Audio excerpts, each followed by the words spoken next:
excited to invite you to celebrating our Happy International Women's Day month and each and every day of the year.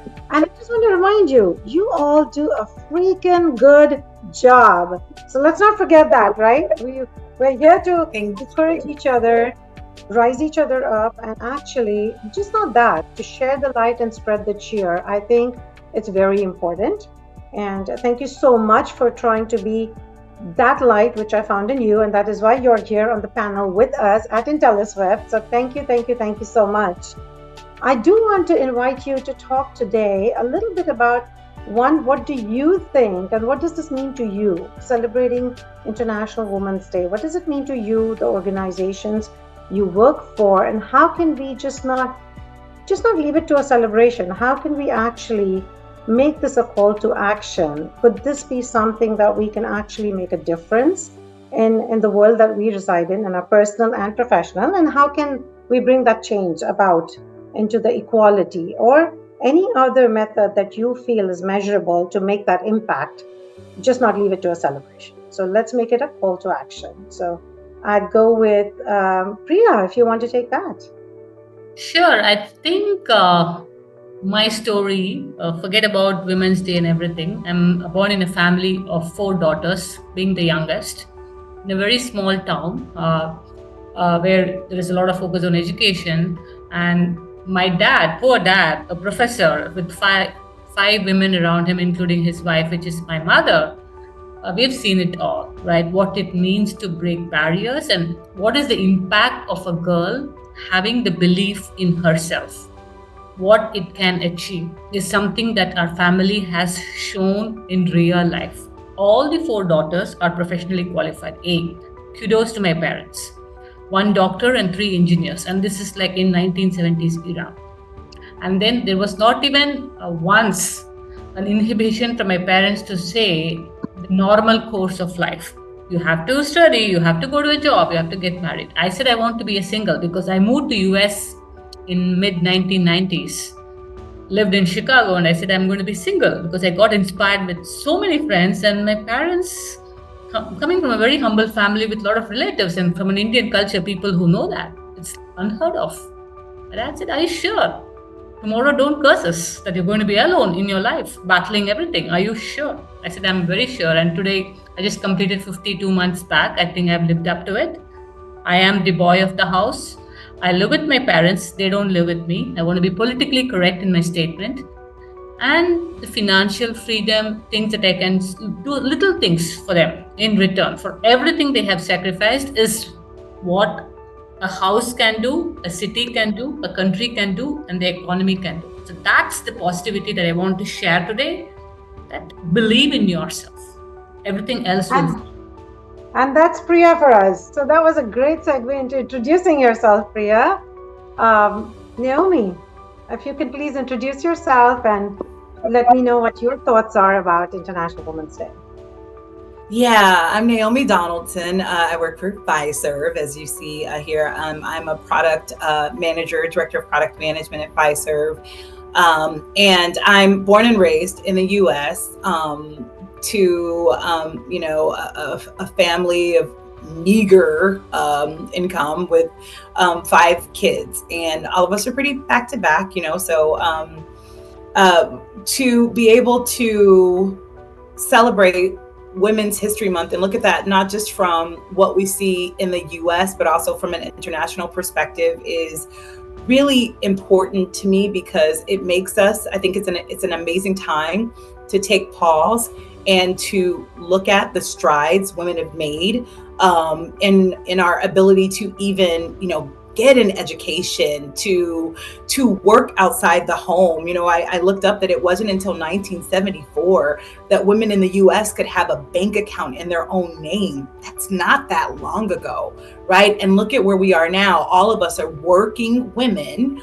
That's huge. There was a time when women couldn't do that. We had to be in the homes. And so I think that this is just an amazing time to take, I guess, inventory, if you will, of where we are. Definitely to pay homage to where women have come from, all the work that went into that, because none of us are sitting where we're sitting on our own accord. There were a lot of women that came before us that protested, that struggled, that demanded the equality, the rights that we are able to enjoy today. And so I think it's important for us to pay homage to that, but also to look forward to the future and how what we are doing today will impact the generations that come behind us. And so very happy to be here with you, my good friend Madhvi, and all of these incredible women on this panel, so that we can just take this time to honor the month that we're going into, and to talk about what we can do individually and collectively to continue to make progress for women. Thank you, Naomi. And that right away segues when you said about the generation. And that's how I thought of having Maria, because she comes from a very different generation. And obviously, I'm sure there's a different thought process to how that needs to be inculcated into the industries that we all differently work in, whether it is STEM, whether it is just, STEM still interacts with verticals, right? They still go to industries as their clients. And these are our new generations that are actually representing us as women going into the stream. So, Maria, with no further delay, Daniela, I would like to get you to introduce yourself and talk about what you feel about International Women's Day and how your organization takes this further from your inputs and makes an impact into the organizations. Yeah, hi everyone. Happy to be here today. I'm Daniela Sanchez. I work at Google. I'm a technical program manager. I've worked there for 4 years on technical infrastructure and machine learning deployments. Super happy to be here, really, with all these ladies who really inspire me, and thank you for inviting me. And Women's History Month really means a lot to me. Like you said, Madhvi, we shouldn't be celebrating just one day or 1 month. I think we should celebrate women all year long. I think none of us would be here with if it wasn't for a woman. So it's something that we should celebrate every day. Women are the core of every family, of every home. And it's crazy what Naomi said, that in 1974 we couldn't have a bank account. I mean, I wasn't there, but it's mind-blowing to think it was like that. When you read history and you learn all the limitations that we had, it's crazy. I mean, we've made a lot of progress when you look at that, but I believe there should be a point where we shouldn't celebrate specifically a day for us because of these inequalities, but we should be all the same, all women and men and every race and every ethnicity. So that's why it's really important for us. Thank you so much, Daniela. And I'm Madhvi Tucker, representing Intelliswift, who is very, very heavily invested in diversity, inclusion, and action. Because I think because of that, we have a regular women's leadership podcast where it's relating to not just our tech industry that we belong to, but it is many other industries. And I'm so very proud being a part of the organization that allows us to express ourselves and include it in our culture. Just like I asked you, our organization has an open forum where we are supposed to be bringing it, and this is open to the entire organization. It's not just a leadership level, it's not anybody. We have a culture committee that says, please come and help us shape the future, because it's not just us. We are here today, but it's going to be somebody else taking the bait forward tomorrow, right?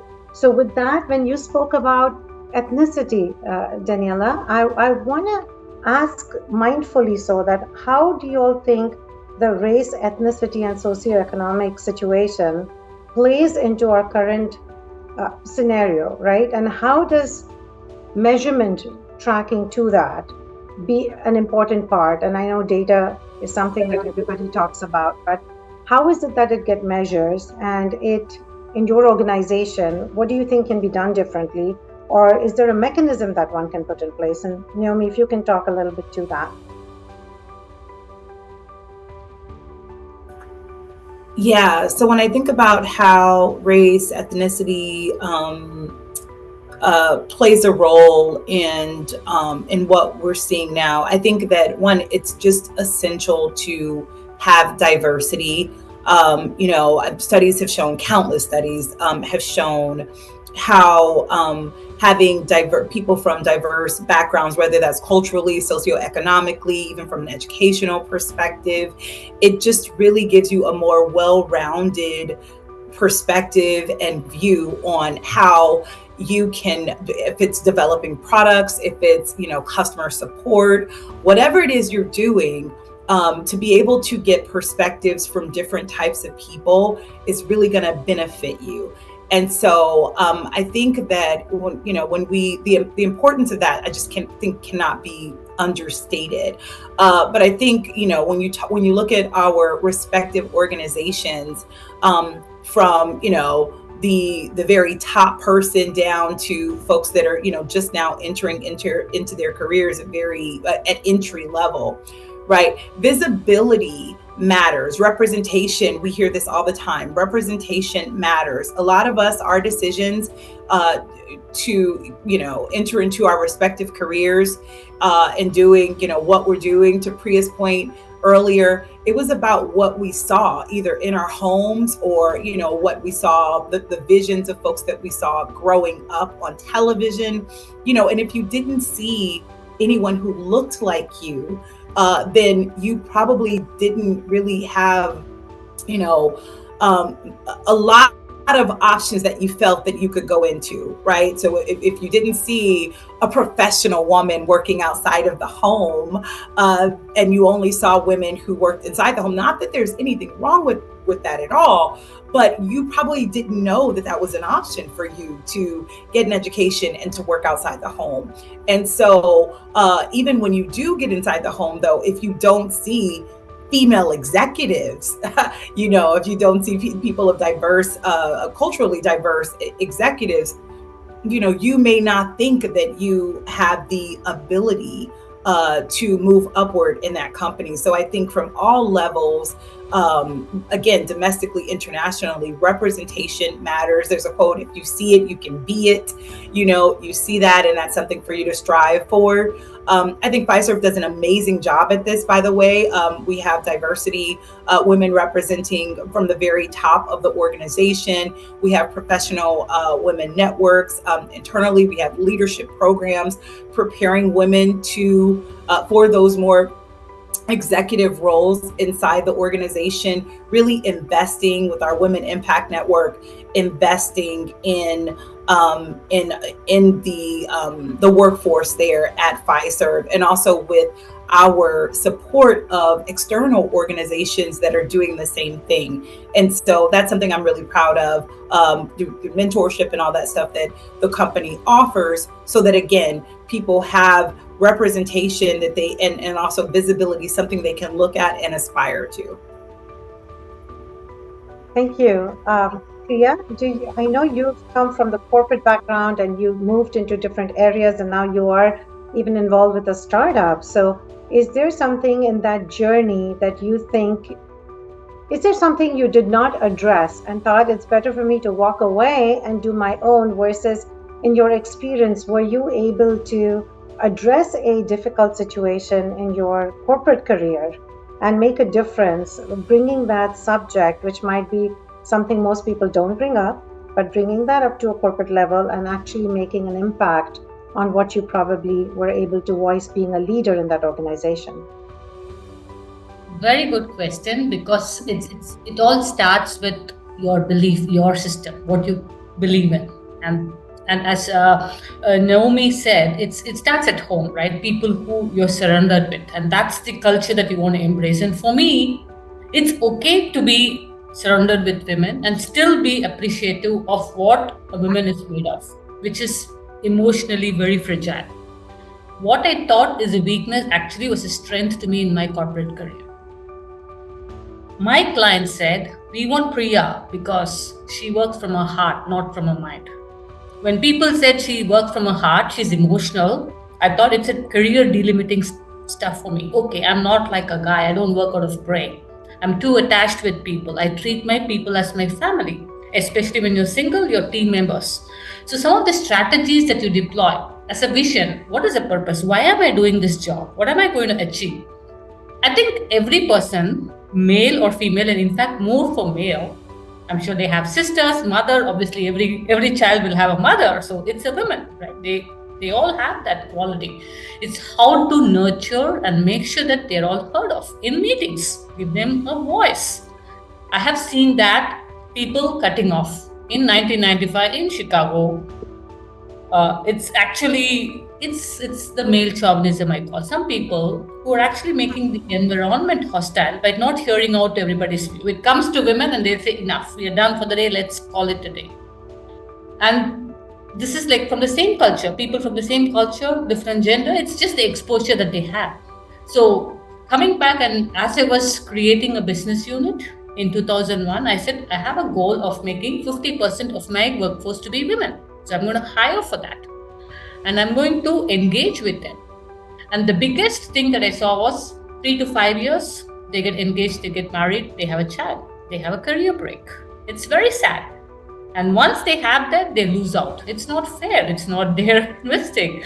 I think as women and men, both leaders, embracing them and giving them a chance, because multitasking is an ability that we've all been blessed with as women.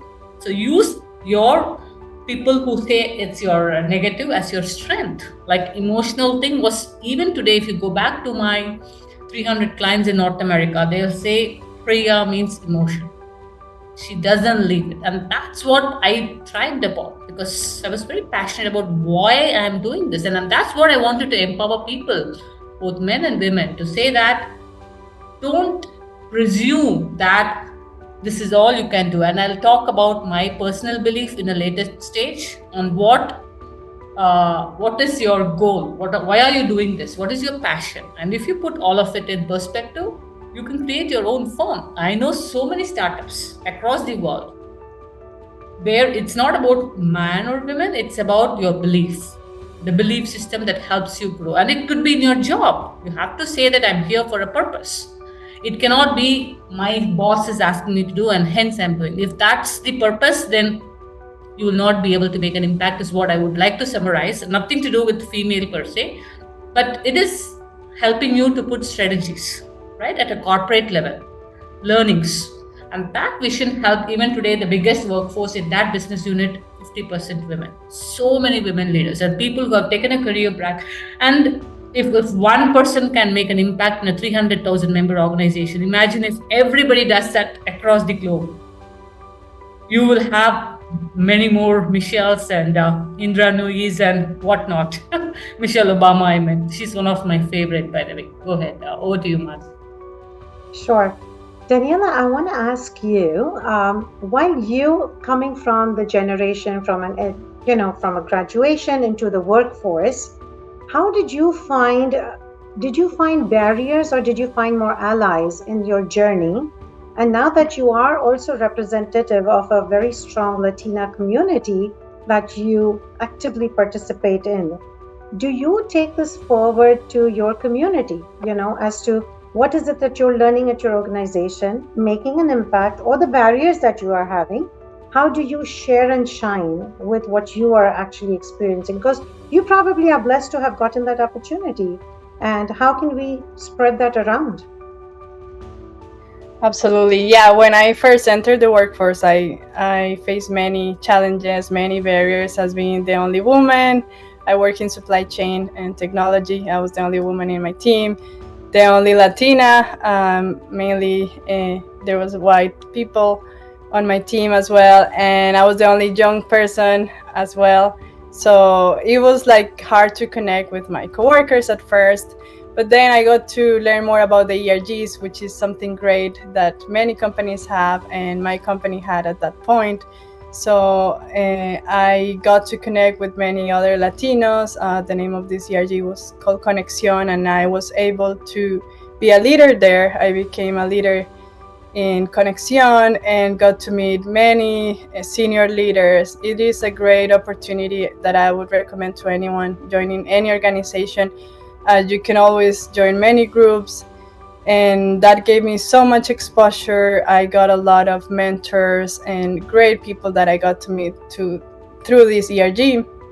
And besides that, I also joined ALPHA, which is the Association of Latino Professionals for America, which is where I really saw Latina executives here, which, like Naomi said earlier, representation really matters. And before, in my company, I didn't see any Latinas being executives. So, I mean, yeah, I had the dream to be the first one, but it's great when you really meet these women and you see it's possible, and they have kids and they have a life and they have family. Because, yeah, back to what Priya said, like a lot of women have kids and then they don't succeed at work. So I think that's one of the reasons why my generation don't want to have kids, because we want to succeed at work and we don't want to have any delays and just keep going. We don't want to waste those 1 year, I don't know how long, but that's one of the reasons why we might not have kids anymore. But it's possible. When I met this woman through ALPHA, I realized it was possible. They were women from many companies, Walmart, Coca-Cola, Google, and it was amazing, and it inspired me so much, and I really realized that I could be one of them one day. So I started volunteer in this organization here in Atlanta. Right now our chapter has more than 2,000 people. It's the largest Latino organization here in Georgia, and I'm the vice president of operations for the board. Really an amazing opportunity. I've had several roles. I've met amazing people from many industries.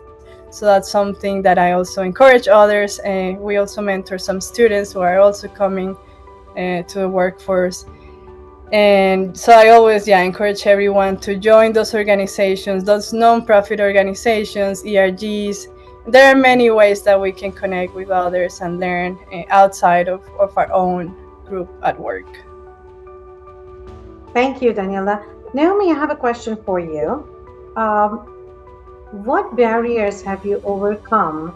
And through that, what would you advise the next generation or other women who are aspiring to climb the career ladder in whatever field they may?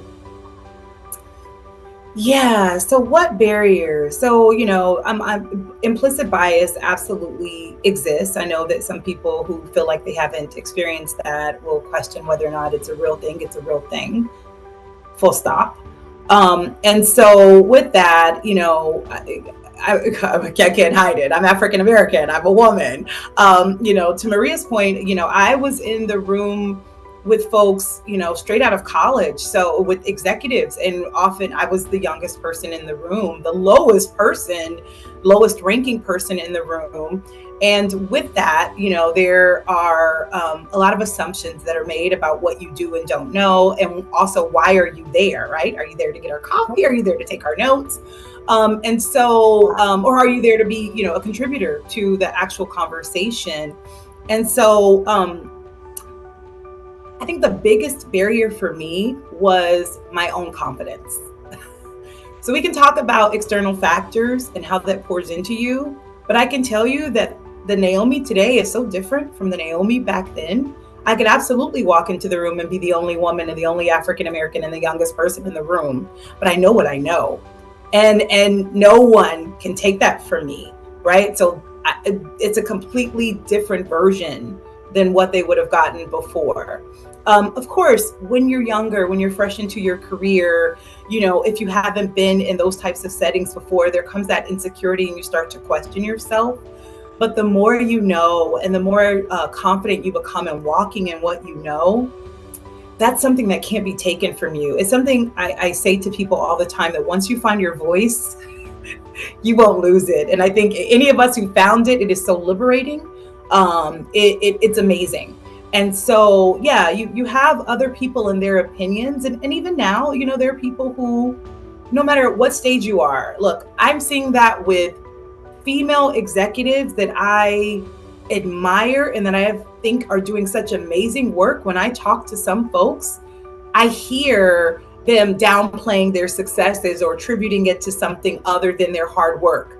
And what that told me is there are, at every stage of your career, going to be people watching you who are waiting for you to fail, right? Or who are thinking that there was some luck or something that got you to where you got. And I think luck plays a little bit of a role in everyone's success, man, woman, black, white, whatever. There are some amazing people who will never reach certain heights because they just weren't lucky. And some of us got lucky and got in front of the right people or got the right opportunity and we jumped to it. So yeah, that's the case.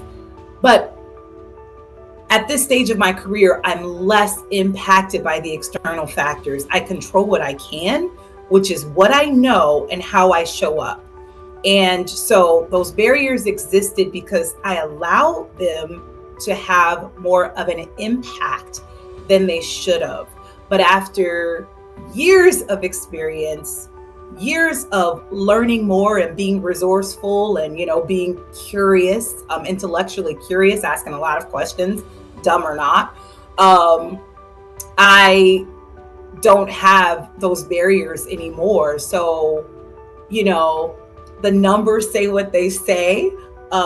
People have implicit bias still exists. So yeah, I will come up against a lot of that, but that doesn't stop what I believe I'm destined to do, right? Because I'm confident enough to just keep forging ahead. You saw me shaking my head at so many times. I cannot agree anymore. And I'll just state one little one for mine. For the longest time, for my own talent, I would say, I want to find the jeweler who understands how to shine the diamond. In India, they have a saying to that, right? And when I came to the United States, I was still younger, not introduced to this country. And I would keep saying that, that other company, they have so much, but they just don't know how to get the messaging out there. And I tried it for years and I realized if I can't do it myself, I'm not going to have somebody else find that gem in me. So I need to shine, go out there and actually show it. So I set up my entrepreneur businesses while my first child was being born. And, at that point, even though it was small, tiny, did not have that kind of stability, I actually gave up a stable job to do that. And I found huge gratification in that achievement. And then I said, okay, now I've done it, been there. Now I'll move on. By then, other people found that talent in me. And that's when, they said, oh, we want you to do this and we want you to. And I'm like, really? It's the same people, but really? So 100% believe in what you say. I do want to put a question out to you guys. Each of us has a philosophy and a quote or something that has resonated with you yourself, right? And that you really want to make that your foundation, your basic that goes out. So Daniela, I would like you to start with maybe, do you have a favorite philosophy or a quote that really stays with you? And, if you'd like to share about that, would be great. Yeah, I do have a quote, and it's by someone that Priya just mentioned, which is Michelle Obama, someone that I really also admire. And it's that there's no limit to that we as women can accomplish. And I love that quote, and I always feel so empowered, and it really embraces that potential that we all as women have. Because if there's something that I've learned coming to this country 10 years ago, is that there are no limits. Like, we can accomplish anything we set our minds to. And we all are living the American dream every day. That's what I feel like. If really you're a hard worker, no matter where you come from, if you have no role models, you can find them here. My dad is a dentist, but he had no idea how corporate world works in America. So I really had no role models. It's a whole different world. But I think we are able to, run these technology companies. At least at Google and in the tech industry, we still haven't had a woman CEO, but I think we can, and that's something we can accomplish. Totally, we can do it. Maybe it's Daniela, who knows? Yeah, I'm a Maria. Very aspirational. Hey, let's get to know her now. Maybe when she becomes, we knew her from before, right?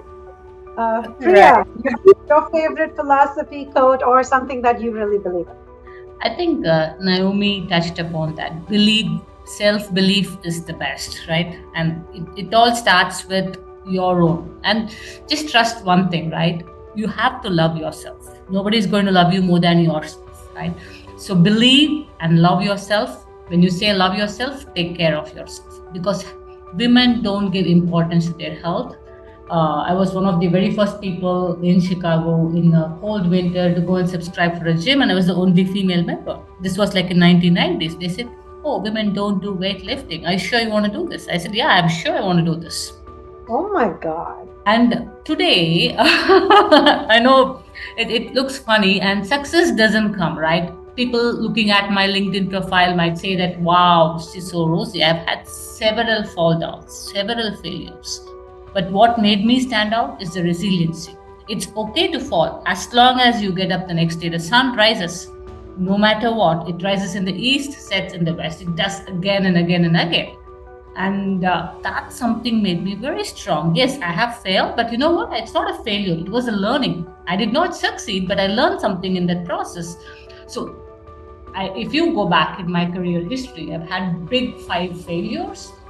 All of it is surrounding the networking, the aura, the image that you have to create. As a woman or man, you have to create an image. You have to be in the club to talk about things that the company cares. And how do you know if you just sit and work in front of the monitor? So I just said, okay, my favorite thing is I'm going to love myself. I'm going to put every effort. Only then can I support an organization or a family or whatever I have to do.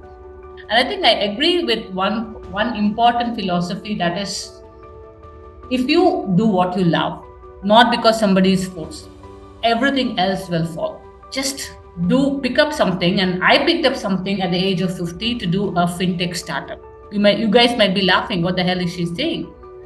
30 years of a career, her hard-earned money, she's going to do something. I just want to try it. It's okay. If not now, when? I might become a pauper, so be it. I am very confident that I can earn the money again. But this experience I'm not going to get if I don't try. So I work with young girls and boys, both, and diverse people. And I just wish we create an ecosystem that believes and makes people empowered. Because sometimes it's just the confidence that's lacking with the star and not the shining star. And my hope is people who in Intelliswift and wherever else this Women's Day thing is, please remember one thing: love yourself, believe in yourself. It's okay to fail. Use that as a learning, and be resilient. I think these are the recipes for a success. The greatest of the greatest leaders have gone through. They might not openly agree, but I'm sure everybody is. And reach out to people. When you're struggling, that's one thing I think we don't stress enough. Reach out to your mentors, your managers. And if you're not comfortable, be open about it. I think it's about, I think Naomi said, right? It's okay to clarify every damn assumption. Don't assume. Just go out, speak out, and again, invest in your health, invest in your financial freedom, invest in your belief. 3 things. If you get from this, my boring 10 minutes of blabbering, these 3 things should be your key takeaways. Over to you, Martha. You're from the heart, so it's not a blabbering. It's definitely, it reaches the heart. Naomi, yours. What's your favorite? Your coach? Yeah, first of all, Priya, not boring at all. I feel like pumped up. I know, right? Financial freedom, yeah. Yes. And you know, piggybacking off of what you said, resilience matters. And you know, something that I wrote down to myself years ago. I have these little notes that I just have kind of stashed around. That when a thought comes to me, I'll write it down. And Priya, you were talking about failures, and a lot of people will just get really, bogged down in a failure. Failures are really great learning opportunities, and you have to stop beating yourself up about it. So I have a note that I wrote that said, shoulda, coulda, woulda does not matter. What about now? What are we going to do now? So if you need to grieve, I believe in grieving. I'm one of those people that like deal with your emotions, but don't get stuck there. If you lost a job, if you had a failing business, if you didn't get a job that you really had your heart set on, if you didn't get that promotion, that happened, that's over, dust yourself off, get back in the game, right? Don't sit there. What if, coulda, shoulda does not matter. Also, another one I have written down, if you're doubting yourself at this very moment, you've obviously forgotten who you are and what you're capable of. it's really good to take a look back into moments where you felt overwhelmed and look at where you are now, right? So if you're still standing, you've overcome 100% of your setbacks and of your failures. Tap into that resilience. You are that same person. Take yourself back to that time when you felt really low and discouraged, and assess, compare that up against who you are right now. Tap into that and go with it. Always bet on you. Madhvi, you were talking about, not seeing or not being able to make the change, and seeing other people do it the way you knew it could be executed, right? So you bet on yourself and you're like, fine, I'll do it. Yep. Always bet on yourself. You know what you are capable of, and just, keep loving on yourself, keep encouraging yourself, find community of people who will do that. We're celebrating Women's History Month. Find women organizations, but also don't just stick to women. I'd be lying if I said that I reached where I reached without some male allies and having male mentors that I can go, hey, let me run this by you. What do you think I should do here? So tap into your allies. Be an ally for other people as well. So those are things that have really helped me in my career. Those are things that I continue to do. And yeah, that's what I would encourage anyone to do going forward. Thank you so much. These are so powerful. I'm going to re-listen this in my brain all over again. That's how I am. I go back to my drawing board and I said, what is it that I want to take away, and make sure I do something about it. So just listening, hearing, and resonating has to culminate into action for ourselves. And like I said, I noticed each of you said investing in self in one form or the other, reaching out for community, shining for each other will make an impact to our community. So I want to say my favorite is, we are made of star stuff. Sparkle that dust around. We got it, but we got to be Top Gun. It cannot be just left to that. We got to be Top Gun in everything we do, right? So fist bump. Here you go. Thank you so much. Can I get fist bumps from you guys? Thank you for this session. I actually will absolutely look forward to continuing being in connect with each one of you. And thank you for joining me today. And Intelliswift, thank you for hosting this fantastic panel together. Couldn't have asked for a better day, time, and the folks that I have on this panel today. Kristen, with you, Vishal, everybody who has helped to put this together. Thanks a million. My boss, who's my ally and a great coach for me, Suraj, our president, Pat, and the entire organization and team, my peers, Sangeeta, Paya, all of the people who actually support Snali, who support me in getting this to the forefront. Thank you so much. I really did enjoy the session with you at this. Awesome. Thank you, Madhvi. Thank you, ladies. Thank you very much. Bye.